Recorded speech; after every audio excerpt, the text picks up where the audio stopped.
Hello friends, today we'll be discussing a very interesting topic, public relations. And this topic is not new to you. We all understand that two terms, public and relation. In that context, we understand that it is a form of communication. So Grunig has said the same thing, that public relations is a communication management. It is an organization's managed communication behavior, and here the communication as a behavior of people, groups or organizations. Public relation is the deliberate, planned and sustained effort to establish and maintain a mutual understanding between an organization and its people. Harlow has also said the same thing, and he had particularly categorized that public relation is a communication function, is an intelligent function.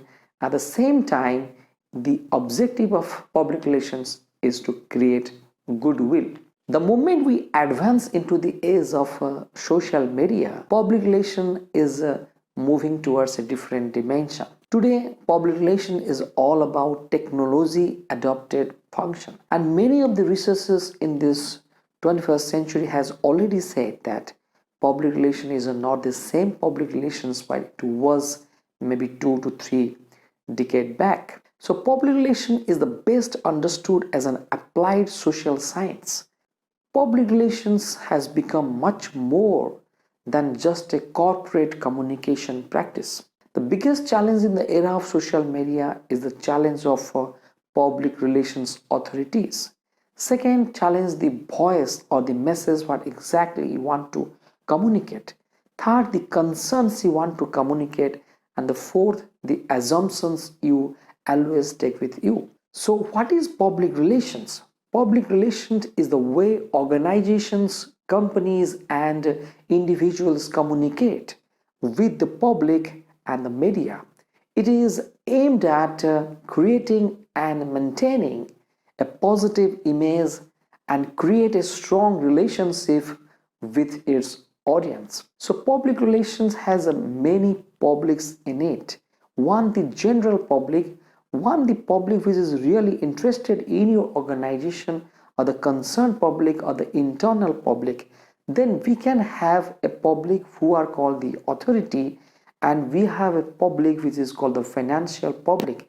At the same time, we are also interested to have another public which is called media. Solis has said that social media has recognized the impact of web and the challenges of direct connection with the consumer. So today we are moving towards a hybrid public relations.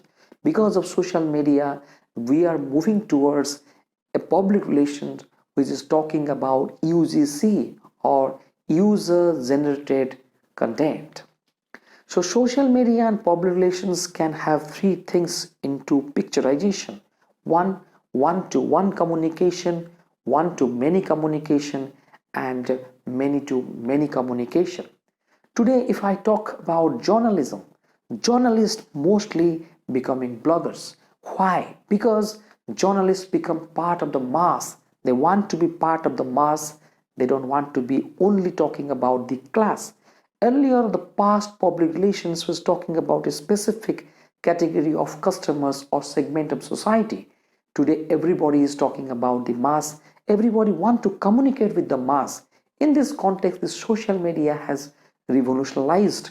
Social media has given people a hope, at the same time a voice to fight against many things which earlier people were not finding at all. In this context, I'll be discussing about 3 companies who are technology giants, and they are working a lot to connect people.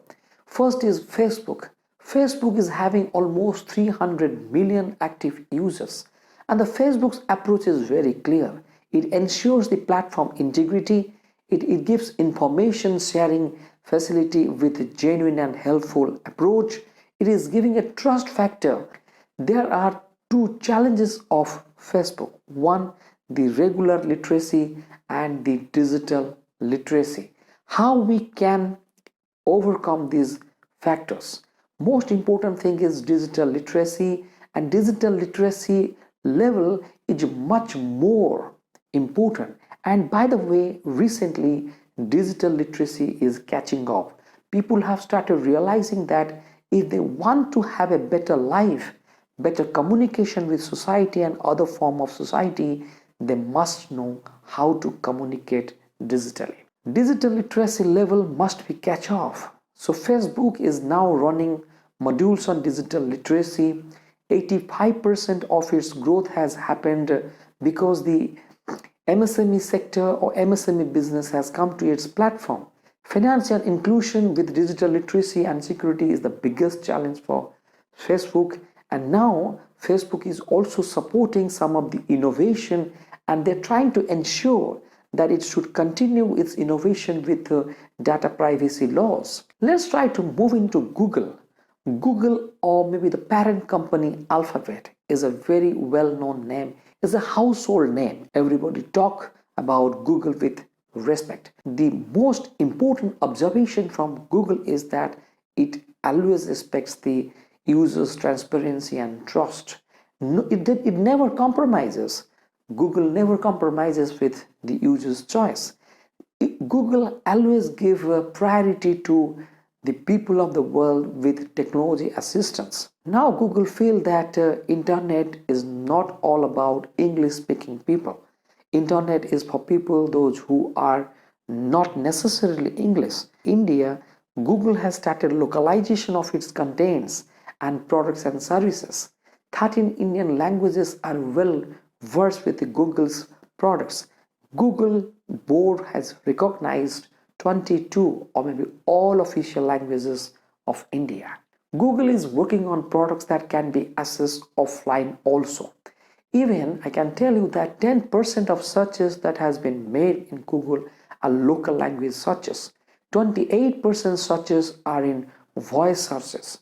400% growth has happened in Hindi speaking or maybe in India, Hindi speaking mainland searches. At the same time, Google is also giving importance to digital literacy. Google has an insurance program called Internet Sathi. 12 million women are getting benefit out of it. Citizens are trained by Google how to use technology and how to connect with rural India. Utility is the more important factor for digital literacy. Google with government is working in this direction. Digital platforms and digital payments are the most important things for next generation, and Google has also ensured how they can also give us similar kind of services. So in this context, another microblogging site, Twitter, can be discussed. Twitter means real-time basis interventions. Society and the larger community is very much involved with Twitter. Twitter is making the pyramid of media very flat. Twitter is making the transformation of social media in a greater speed. Digitalization of record is happening because of Twitter. Interactive sessions with public can be done with Twitter. Companies are becoming very reactive, are they forced to react because of Twitter. Privacy is an issue. At the same time, content is another issue. So there are challenges by the social media platforms and microblogging sites or maybe technology giants like Google. But at the same time, PR is not going to stop. The challenges of PR today is that whether they want to go to the back or maybe the past of the traditional age or PR, or they want to integrate, they want to accept, or they want to assimilate the modern social media platforms. So they will be going for a direct conversation mode, what is very much happening today, or they want to go for a dialogue or maybe indirect mode of communication, what it used to do in past. Putting the public back into public relations would be another bigger challenge. Sometimes social media becomes junk, social media becomes scraps, social media becomes the fish market where there is not a single voice but the multiple voices make the entire conversation out of objective, out of direction. Sometimes social media comments are biased. Sometimes social media comments are very much unhealthy for society and further discussion. So sometimes communication has to be a storytelling, and if social media has that ability, then social media can transform the PR and engage more people or engage community better. Sometimes we have to develop skills online so that the digital literacy as a concern will be addressed, and with peer with the social media and with a much more comprehensive strategy towards digital literacy will make the entire communication process much healthier. So my dear friends, social media and peer, these two concepts are coming together, and now we have found a new generation of communication happening. What is your view on it? How far you accept the new generation of communication that I have discussed now? How far you see the three companies I discussed are actually making genuine contribution towards public and public relations? It is your comments. At the same time, this discussion will go on, and this is the time you have to comment and you have to give your views how fast PR and social media can be integrated, whether there is a scope of integration or they have started integrating. And if they've started integrating, whether this is a healthy signal for public relations and the future of public relations or not. Thank you very much.